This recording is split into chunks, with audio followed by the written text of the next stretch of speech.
Hey, this is Maggie with Maggie Motivates, and I'd like to talk to you a few moments about going the distance. I'm on the interstate driving home from a women's conference, so if I ignore you looking at you in the camera, it's on purpose. I'm looking at the road. But I want to talk to you today because I thought about this morning when I woke up, and I had a commitment in Nashville, and it's about 50-some miles away from where I live.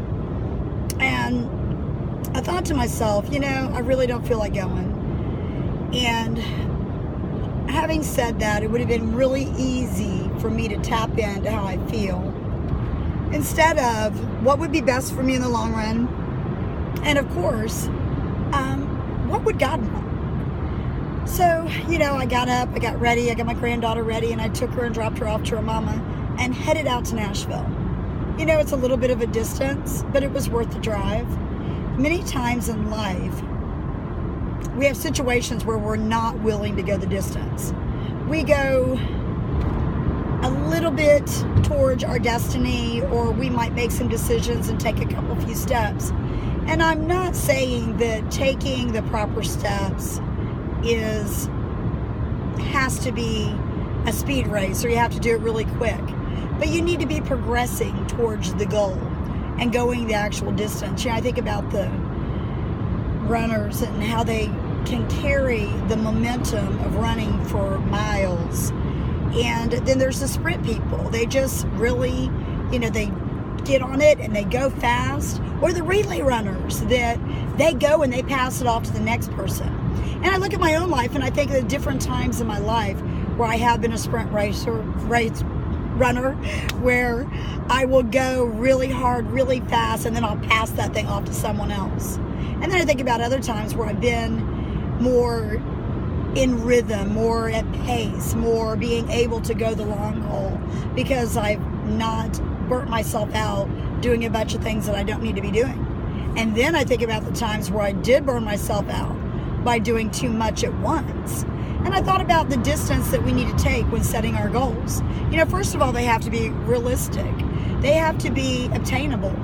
And then, of course, you've got your vision, which just seems a little bit almost out of reach, but it is doable in the long run. So my question to you today is, are you willing to go the distance?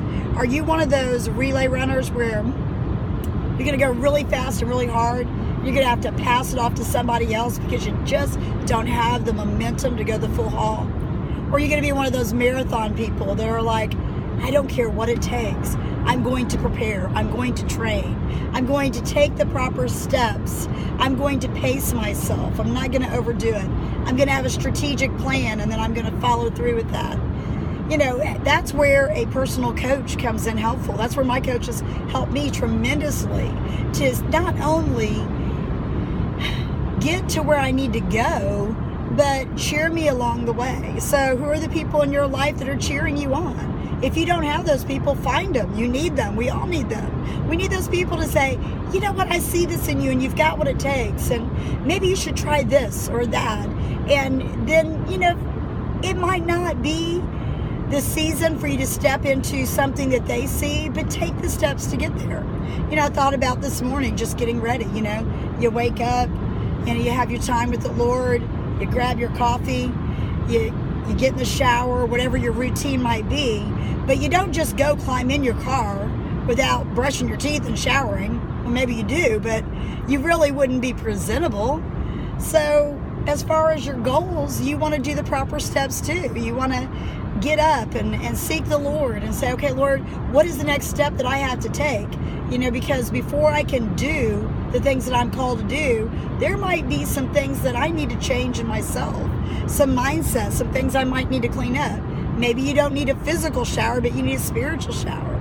Maybe you need a little bit of a revival going on in your own life before you can infuse passion into others. Or maybe you just need to say, here I am, God, send me. I think about all the time how people are always telling me, Maggie, I don't know what I'm called to do. They don't have a clue of what they're called to do, but I can tell you, look to see what's in your hand, because there are lots of things that you can do. And there are plenty of things that you can do that you really shouldn't do. Not that they're not bad, it's just they really don't afford you the best for you. And there's a lot of things you can do to help other people realize their dreams, or even help them build their dreams. And if the Lord has called you to that, that's great. But in the meantime, prepare to take the long haul. Prepare to take the necessary steps in your marathon run so you don't burn out and become a sprint runner who has to pass the torch off of something that you've dreamed about. So today, find yourself sitting before the Lord, getting instructions from Him. He will give you a plan. And then look for the people in your life who are going to infuse hope, cheer you on, whether it be a coach or a trusted friend. And above all things, follow the leading of the Holy Spirit. You know, we make our plans, but God needs to have His way in our lives. So today, may you be blessed. Check me out on MaggieMotivates.com. If you like this video, hit like, share, send it on to someone that it might encourage, and be blessed.